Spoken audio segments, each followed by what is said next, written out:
Ya baik, bismillahirrahmanirrahim. Assalamualaikum warahmatullahi wabarakatuh. Alhamdulillahirabbil alamin wa bihi nasta'in wa ala umuri dunya waddin. Assalatu wassalamu ala asrofil anbiya'i wal mursalin wa ala alihi washabbihi ajmain, amma ba'du. Puji syukur marilah kita panjatkan kehadirat Ilahi Rabbi yang telah memberikan kita beribu-ribu nikmat, yaitu nikmat iman, Islam, dan nikmat sehat walafiat. Salawat beserta salam marilah kita curahkan kepada baginda kita, yaitu Nabi besar Muhammad SAW, para keluarganya, sahabatnya, dan tentunya kita sebagai umatnya sampai akhir zaman. Amin ya robbal alamin. Ya, yang saya hormati Bapak Dr. Heri Khairuddin MAG selaku dosen pengampu ulumul Quran, dan yang saya banggakan yaitu rekan-rekan sekalian. Baik, tidak usah panjang lebar, izinkan kelompok kami memperkenalkan diri terlebih dahulu. Ya, kami dari kelompok 11 ulumul Quran yang nantinya akan menjelaskan materi terkait ayat-ayat tentang pemimpin atau manajer, dan beranggotakan 3 orang termasuk saya, Mia Novitasari selaku moderator, kemudian rekan saya Teh Mailanida Alihah selaku notulen, kemudian Kang Wira Syafruddin. Ya, di sini saya akan membacakan beberapa susunan diskusi untuk kedepannya. Ya, yang pertama yaitu pembukaan. Marilah kita buka diskusi ini dengan membaca lafaz basmalah. Bismillahirrahmanirrahim. Kemudian yang kedua yaitu pemaparan materi yang akan disampaikan oleh kami bertiga. Dan yang selanjutnya yaitu akan ada sesi tanya jawab. Kemudian yang terakhir yaitu penutup. Baik, untuk materi pertama akan disampaikan oleh saya sendiri, yaitu terkait pengertian pemimpin atau manajer. Ya, jadi secara normatif Al-Quran menggunakan 3 tem yang menunjukkan makna kepemimpinan. Ya, yang pertama yaitu ada khilafah. Apa sih yang dimaksud dengan khilafah? Khilafah di sini adalah sebuah sistem kepemimpinan yang pernah dirumuskan dan diaplikasikan pada masa Islam klasik dan terdapat dalam Quran surat Al-Baqarah ayat 30, yaitu A'udzubillahi minasyaitonirrajim. Bismillahirrahmanirrahim. Wa idh qala rabbuka lil malaikati inni ja'ilun fil ardi khalifah qalu ataj'alu fiha man yufsidu fiha wa yasfiku ad-dima wa nahnu nusabbihu bihamdika wa nuqaddisu lak qala inni a'lamu ma la ta'lamun. Yang artinya adalah, ingatlah ketika Tuhanmu berfirman kepada para malaikat, sesungguhnya aku hendak menjadikan seorang khalifah di muka bumi. Mereka berkata, mengapa engkau hendak menjadikan khalifah di bumi itu orang yang akan membuat kerusakan padanya dan menumpahkan darah? Padahal kami senantiasa bertasbih dengan memuji engkau dan mensucikan engkau. Tuhan berfirman, sesungguhnya aku mengetahui apa yang tidak kamu ketahui. Ya, jadi pengertian khalifah dalam ayat di atas menurut Ar-Razi yang dikutip oleh Umar Syihab ada 2. Yang pertama yaitu Adam sebagai pengganti jin untuk menempati dunia setelah jin ditiadakan sebagai penghuni bumi terdahulu. Kemudian kedua, Adam adalah penguasa bumi sebagai pengganti Allah dalam menegakkan hukum-hukumnya di atas bumi. Yang kedua ada wilayah. Wilayah artinya kepemimpinan. Orang yang memimpin disebut wali. Secara umum pemimpin umat adalah Allah Ta'ala, Rasulullah SAW, dan orang-orang yang beriman. Ini terdapat dalam Quran surat Al-Ma'idah ayat 55 dan Quran surat An-Nisa ayat 144. Ya, kemudian yang ketiga yaitu ada imamah. Imamah adalah sistem kepemimpinan dan orang yang memimpin disebut imam. Imamah adalah kepemimpinan yang bersifat umum, baik kepemimpinan negara atau kepemimpinan ibadah mahdoh seperti sholat. Pemimpin dalam ruang lingkup orang-orang yang bertakwa adalah imam lil al-muttaqin atau pemimpin bagi orang-orang yang bertakwa, dan terdapat dalam Quran surat Al-Baqarah ayat 124. Ya, jadi kepemimpinan merupakan salah satu tanggung jawab yang sangat besar karena hal itu merupakan amanah dari Allah. Baik atau tidaknya sebuah kepemimpinan disebabkan oleh faktor pemimpin itu sendiri. Maka dari itu adanya 2 pihak yang berperan, antara lain yang dipimpin dan yang memimpin atau imam. Ya, sesungguhnya dalam Islam figur pemimpin ideal yang menjadi contoh dan suri tauladan yang baik, bahkan menjadi rahmat bagi manusia, rahmatan linnas dan rahmatan lil alamin adalah Nabi Muhammad SAW. Sebagaimana dalam firman-Nya dalam Quran surat Al-Ahzab ayat 21 yang artinya adalah, sesungguhnya telah ada pada diri Rasulullah itu suri tauladan yang baik bagimu, yaitu bagi orang yang mengharap rahmat Allah dan kedatangan hari kiamat, dan dia banyak menyebut Allah. Sebenarnya setiap manusia adalah pemimpin, minimal pemimpin terhadap seluruh metafisik dirinya, dan setiap pemimpin akan dimintai pertanggungjawaban atas segala kepemimpinannya. Baik, kemudian dalam Islam seorang pemimpin yang baik adalah pemimpin yang memiliki sekurang-kurangnya terdapat 4 sifat dalam menjalankan kepemimpinannya, yakni sidik, kemudian tabligh, amanah, dan fatonah. Selain itu juga dikenal ciri pemimpin Islam di mana Nabi SAW pernah bersabda yang artinya adalah pemimpin suatu kelompok adalah pelayan kelompok tersebut. Oleh sebab itu pemimpin hendaklah ia yang melayani dan bukan ia yang dilayani, serta menolong orang lain untuk maju. Ya, terdapat dalam Quran surat Al-Hajj ayat 41 yang artinya adalah, yaitu orang-orang yang jika kami teguhkan kedudukan mereka di muka bumi, niscaya mereka mendirikan sholat, kemudian menunaikan zakat, menyuruh berbuat ma'ruf dan mencegah dari perbuatan yang mungkar, dan kepada Allah lah kembali segala urusan. Allah Subhanahu wa taala berfirman dalam Quran surat Al-Mu'minun 8-9 yang artinya adalah, dan orang-orang yang memelihara amanah yang diembankannya dan janji mereka, dan orang-orang yang memelihara sholatnya. Ya, mungkin itu materi pertama yang telah selesai saya sampaikan. Bismillahirrahmanirrahim. Perkenalkan, nama saya Muhammad Yasudin, perwakilan dari kelompok 11 mata kuliah Ulumul Quran. Di sini saya akan menyampaikan materi kedua tentang ayat Al-Quran yang menyinggung kriteria kepemimpinan. Dapat kita lihat dan rujuk bersama bahwa ada beberapa ayat yang berkenan menyinggung kriteria kepemimpinan dalam pandangan Al-Quran. Dan di sini saya akan menyampaikan 5 ayat Al-Quran yang menyinggung kriteria kepemimpinan. Yang pertama, surat Al-Anbiya ayat 73. Bismillahirrahmanirrahim. وَجَعَلْنَاهُمْ أَئِمَّةً يَهْدُونَ بِأَمْرِنَا وَأَوْحَيْنَا إِلَيْهِمْ فِعْلَ الْخَيْرَاتِ وَإِقَامَ الصَّلَاةِ وَإِيتَاءِ الزَّكَاةِ وَكَانُوا لَنَا عَابِدِينَ. Yang artinya, dan kami menjadikan mereka itu sebagai pemimpin-pemimpin yang memberi petunjuk dengan perintah kami, dan kami wahyukan kepada mereka agar berbuat kebaikan, melaksanakan sholat, menunaikan zakat, dan hanya kepada kamilah mereka menyembah. Dengan demikian dapat disimpulkan bahwa dalam surat Al-Anbiya ayat 73 Allah Subhanahu wa taala menjelaskan bahwa melalui kisah Nabi Ibrahim alaihissalam yang meminta keturunan, kemudian Allah memberikannya keturunan yang soleh dan taat yang dijadikan pemimpin atau Nabi Allah pada saat itu. Pelajaran yang dapat kita ambil dari cerita tersebut adalah seorang pemimpin atau khalifah itu memiliki amanah yang harus diemban, mengerjakan kebajikan, amal soleh, dan hanya beribadah kepada Allah Subhanahu wa taala. Yang kedua, surat Al-Baqarah ayat 124. Bismillahirrahmanirrahim.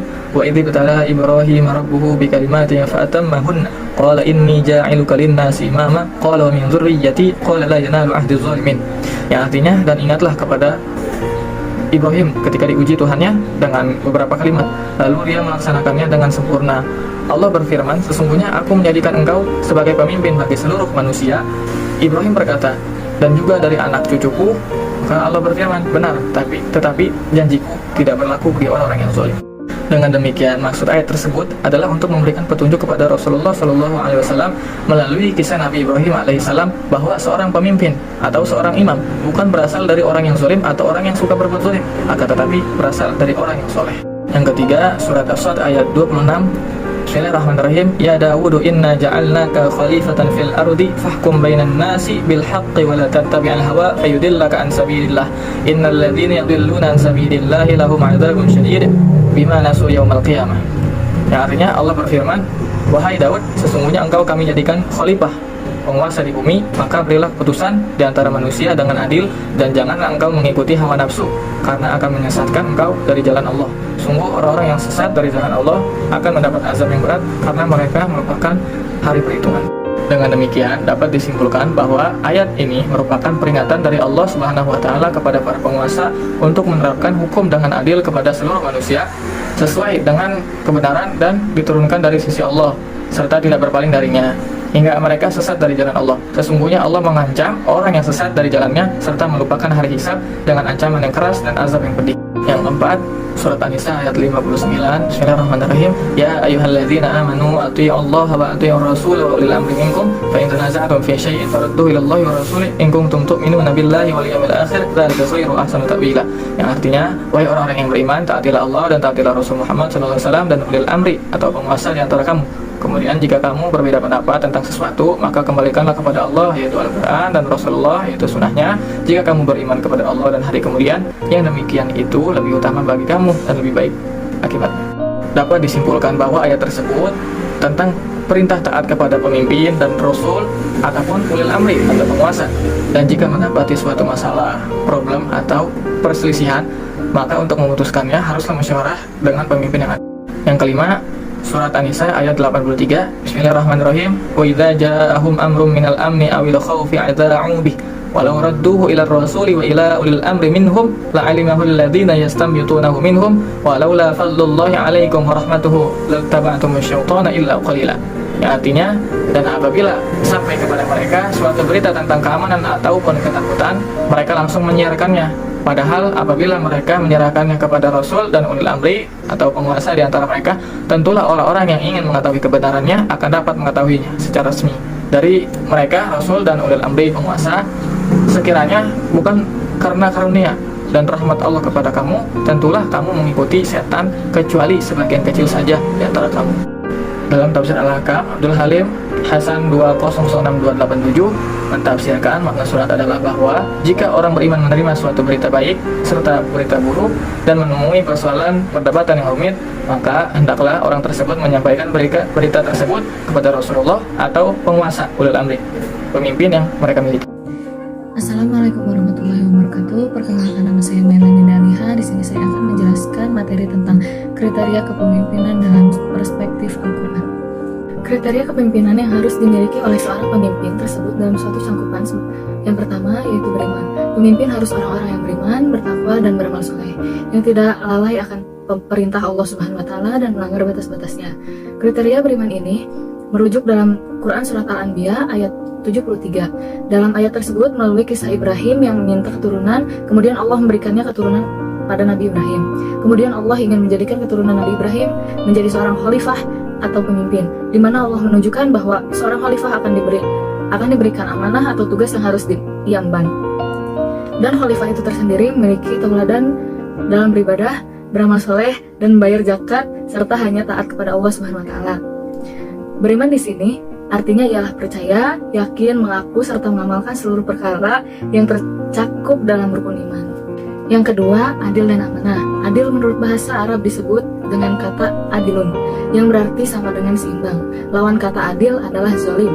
Adapun yang menjadi rujukan dalam karakter adil dan amanah adalah Quran Surat Shad ayat 26, di mana dalam ayat tersebut menceritakan taulah Nabi Ibrahim dan Rasulullah dalam mengemban dakwah melawan orang mukmin. Rangkaian kisah tersebut agar Rasulullah mengambil pelajaran untuk mengetahui bagaimana menghadapi orang sombong dan permusuhan orang musyrik. Dan demikian tujuan ayat tersebut agar menguatkan semangat dan jiwa Rasulullah untuk melawan orang-orang musyrik di Mekah pada saat itu. Demikian uraian karakter adil dan amanah yang ada dalam surat Shad ayat 26 yang harus dimiliki oleh pemimpin. Yang ketiga, memiliki kepribadian menyerupai Rasul. Memiliki kepribadian menyerupai Rasul artinya memiliki perilaku dan kepribadian yang hampir menyerupai Rasul.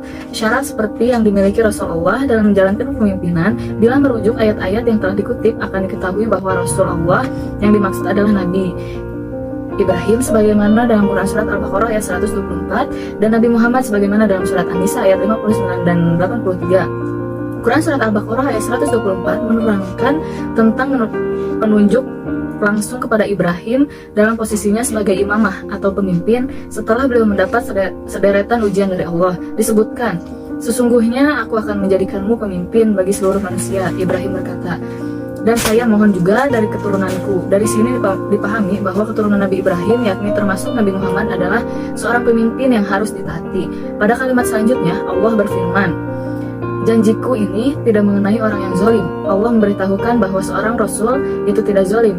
Dalam sirah Nabi Muhammad, beliau adalah pemimpin negara yang mampu mempersatukan semua kelompok etnis, suku, dan penganut agama-agama ketika membangun negara Madinah. Ia berarti bahwa termasuk kriteria pemimpin yang diharapkan adalah memiliki sikap tasamuh atau toleran. Yang kedua, surat Al-Nisa ayat 59 dan 83 disebutkan bahwa segala persoalan harus dikembalikan kepada pembuat undang-undang, yakni Allah, Rasulnya, dan ulul al-amr. Di sini dipahami bahwa seorang pemimpin dalam menjalankan kepemimpinannya harus merujuk pada ketentuan Al-Quran dan Sunnah. Berbicara tentang kriteria lain bagi seorang pemimpin menurut Al-Quran sangatlah luas, di samping yang telah dikemukakan sebelumnya. Sekian, terima kasih dari saya kembalikan lagi pada moderator. Mungkin sekian materi pemaparan materi yang disampaikan oleh kelompok 11. Untuk selanjutnya itu saya akan menyampaikan kesimpulan materi dari keseluruhannya, yaitu pemimpin adalah tombak awal dalam mewujudkan negara yang terhormat, kuat, dan sejahtera berdasarkan Al-Quran dan hadis. Kemudian ayat-ayat yang menjadi rujukan ialah Quran Surat Al-Anbiya ayat 73, kemudian Quran Surat Al-Baqarah ayat 124, Quran Surat Syah 26, Quran Surat An-Nisa ayat 59, dan Quran Surat An-Nisa ayat 83. Ya, dalam pengambilan ayat-ayat untuk mengetahui karakter pemimpin, ayat-ayat tersebut tersiri dari ayat Makkiyah yang artinya diturunkan di kota Mekah dan ayat Madaniyah yang artinya diturunkan di kota Madinah. Masing-masing ayat tersebut memiliki asbabun nuzul kecuali pada surat Al-Anbiya ayat 73. Kriteria dan karakteristik pemimpin menurut Al-Quran adalah beriman, kemudian beramanah, adil, dan berkepribadian seperti Rasul. Dengan syarat-syarat yang ketat, yaitu berpengalaman, mampu memberantas kebatilan, dapat diteladani dan ditaati, toleran, sidik, sabar, fatonah, tablik, berwibawa, kemudian sehat jasmani dan rohani, tidak cacat tubuh, berilmu, memiliki solidaritas dan pengaruh besar di tengah-tengah masyarakat sehingga dapat terwujud dan mewujudkan negara yang terhormat, kuat, dan sejahtera. Mungkin hanya itu yang dapat kami sampaikan. Kurang lebihnya mohon dimaafkan. Ya, kemudian sesi yang terakhir itu penutup. Marilah kita tutup diskusi ini dengan baca lafaz hamdalah. Alhamdulillahirabbil alamin.